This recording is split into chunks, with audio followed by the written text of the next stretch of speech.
शाम 6 बजे की 6 स्पेशल खबरों में सबसे पहली खबर बाबा अमरनाथ के भक्तों की।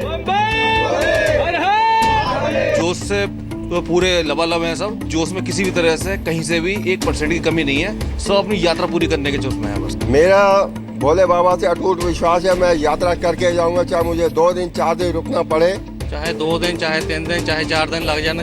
ਅਸੀਂ बाबा अमरनाथ बर्फानी के दर्शन करके जावांगे। दूसरी खबर बाढ़ की है। कुछ दिन पहले तक देश का आधा हिस्सा सूखे से जूझ रहा था, अब बाढ़ में डूब रहा है। शाम 6 बजे की तीसरी खबर हमारे देश में खेल और खिलाड़ियों की हालत का बयां करने वाली है। अंतर्राष्ट्रीय स्तर का एक खिलाड़ी पेट पालने के लिए मजदूरी करने को मजबूर है। चौथी खबर एक ट्रक हादसे की है। एक दंपति तिरुमला मंदिर के पास खड़ा था, अचानक आए एक बेकाबू ट्रक ने महिला को कुचल दिया। पांचवी खबर बिहार के नालंदा की है। एक स्कूल का ट्रिप कहीं जाने वाला था, लेकिन ट्रिप कैंसिल हो गया। इससे गुस्साए छात्रों ने स्कूल में तोड़फोड़ करनी शुरू कर दी। शाम 6 बजे की आखिरी खबर ख्वाजा गरीब नवाज दरगाह में चल रहे उर्स की है। दरगाह में अकीदतमंदों का हुजूम उमड़ा हुआ है।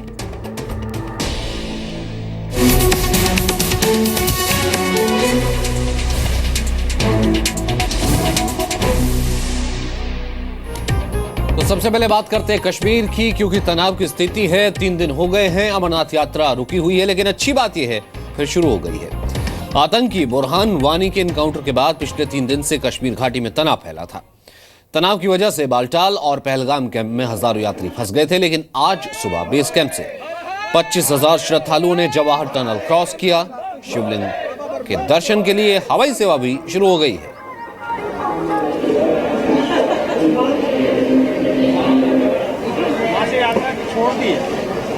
तो कश्मीर घाटी में आस्था के आगे आतंक ने घुटने टेक दिए हैं। हिंसा की वजह से रुकी अमरनाथ यात्रा फिर शुरू हो गई है। श्रद्धालुओं को प्रशासन ने घर लौट जाने की सलाह दी थी, लेकिन लोगों की जिद थी कि आए हैं तो दर्शन करके जाएं।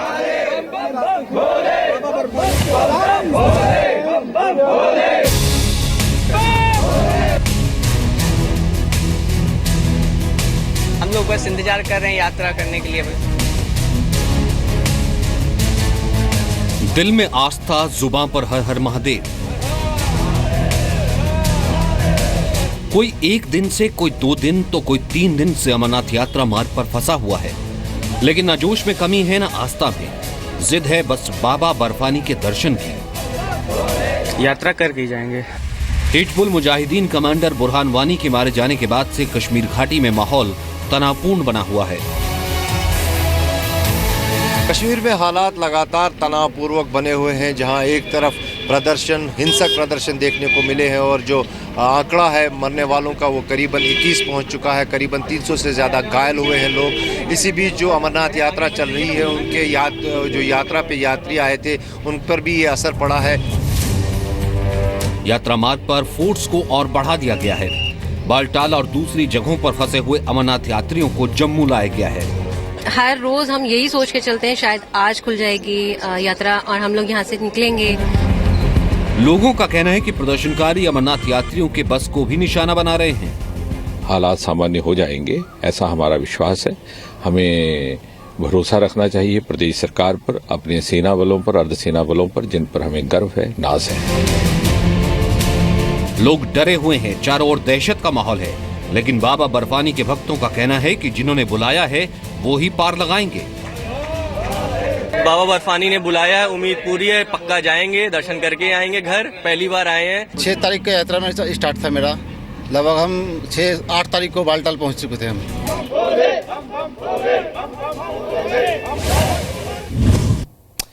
तो 2 से 3 दिन की बरसात में देश का आधा हिस्सा बाढ़ में डूब गया है। बाढ़ से निपटने के लिए ढेर सारे वायदे और दावे किए गए थे, लेकिन मानसून की पहली ही बारिश में सारे दावे चारों खाने चित हो गए।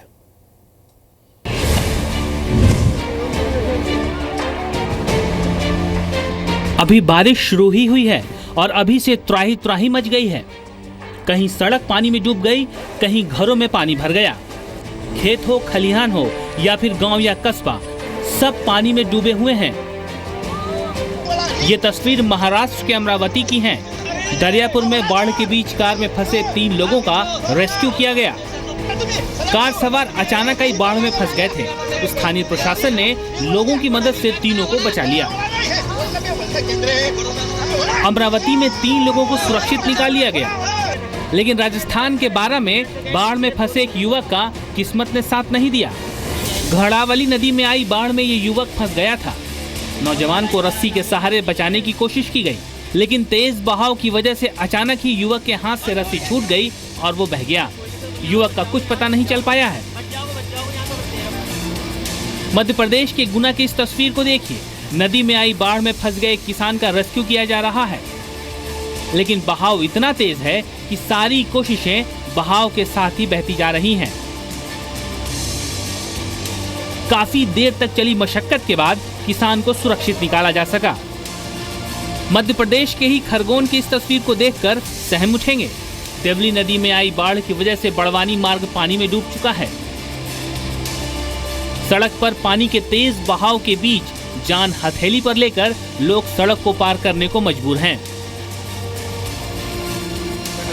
एमपी में सबसे ज्यादा बारिश दर्ज की गई है। एमपी के आधे से ज्यादा जिले बाढ़ की चपेट में हैं। शिवपुरी जिले के कोलारस इलाके में बाढ़ का ये हाल देखिए। पंचावली पुल पर 3 फीट से ज्यादा पानी भरा हुआ है। प्रशासन ने हाई अलर्ट जारी किया है। सड़कों पर पानी भर जाने की वजह से सैकड़ों लोग इधर उधर फंस गए हैं। महाराष्ट्र के नासिक की ये तस्वीर देखिए।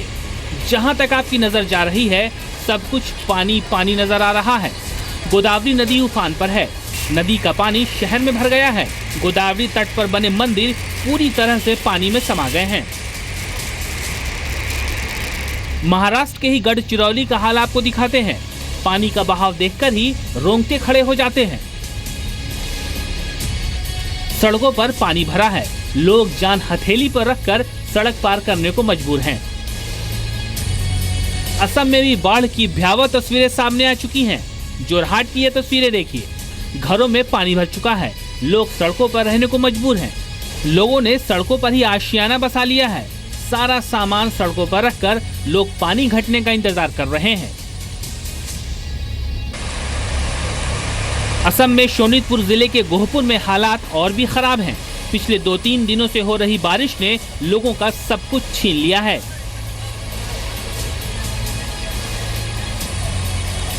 उत्तर प्रदेश में भी बाढ़ ने दस्तक दे दी है। हालात से निपटने के लिए प्रशासन पूरी तैयारी का दावा कर रहा है। बुंदेलखंड के ललितपुर में लगातार बारिश से माता टीला डैम खतरे के निशान को पार कर गया है। डैम को बचाने के लिए रविवार को 1,75,000 क्यूसेक लीटर पानी छोड़ा गया है। ब्यूरो रिपोर्ट, ज़ी मीडिया। अब आपको ये बता दें कि हमारे देश में क्रिकेट के अलावा बाकी खेलों का हाल क्या है, ये तो किसी से छिपा नहीं है।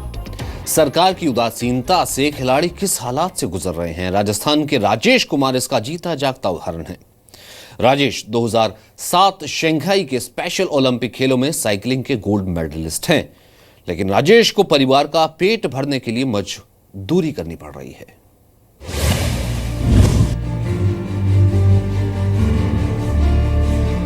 जश्न, खुशी और इनाम की ये तस्वीरें साल 2007 की हैं।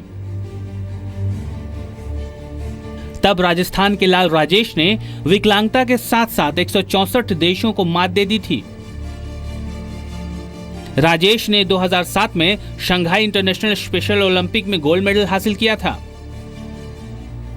लेकिन स्पेशल ओलंपिक में तिरंगे का मान बढ़ाने वाले राजेश आज गरीबी, सरकारी वादा खिलाफी और प्रशासन की बेरुखी से हार गए हैं। साइकिलिंग का ये उस्ताद अब मजदूरी करने को मजबूर है। नरकम लाग रहे हैं, 150 रुपया दिहाड़ी चल रही है सर, इसमें लाग रहे हैं। अब सर मेरे को इतना जीत के आया, इतना मेरे को आगे भी कुछ काम दिहाड़ी मंजूर तो दिहाड़ी करते हैं सर, बागा पीसा दिहाड़ी करते हैं लोग। 2007 के शंघाई स्पेशल ओलंपिक में राजेश ने साइकिल रेस में गोल्ड मेडल जीता था। 10 किलोमीटर की दूरी महज 15 मिनट में नाप ली थी। पहले बहुत खुशी हुई 2007 में शंघाई चीन में, तो ये मिलो भी नौकरी मिलेगी, पैसा मिलेगा, ज़मीन मिलेगा, प्लाट मिलेगी। और अब तो ना कोई प्लाट मिलो ना कोई ज़मीन मिली, ना कोई पैसा दिया। राजेश अब तक 200 से ज्यादा गोल्ड और सिल्वर मेडल जीत चुके हैं। साइकिल पर उनकी रफ्तार का कोई जोड़ नहीं है। इसके बावजूद विमंदित के नाम पर उन्हें कोई नौकरी नहीं देता। राजेश मजदूरी कर अपना गुजर बसर कर रहे हैं। हरनेक सिंह, जी मीडिया, श्रीगंगानगर। और इस बीच जो खबर आ रही है, जाकिर नाइक जो कि आज से वापस लौटना था, अब अपडेट ये आया है कि वो 2-3 हफ्ते तक भारत लौटेगा ही नहीं।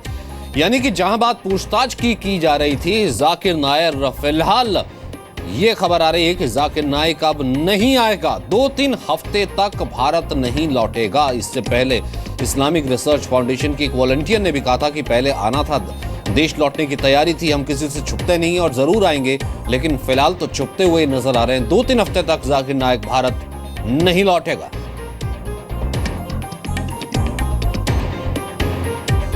आज भारत आना था, कल प्रेस कॉन्फ्रेंस करनी थी। ऐसे में तमाम सुरक्षा एजेंसियां ऑलरेडी सर्च कर रही हैं, खोज कर रही हैं, लेकिन उससे पहले ही फिलहाल छुपना कहीं ना कहीं चाह रहा है जाकिर नाइक। अब 2-3 हफ्ते तक कहा जा रहा है कि उसने आना टाल दिया है।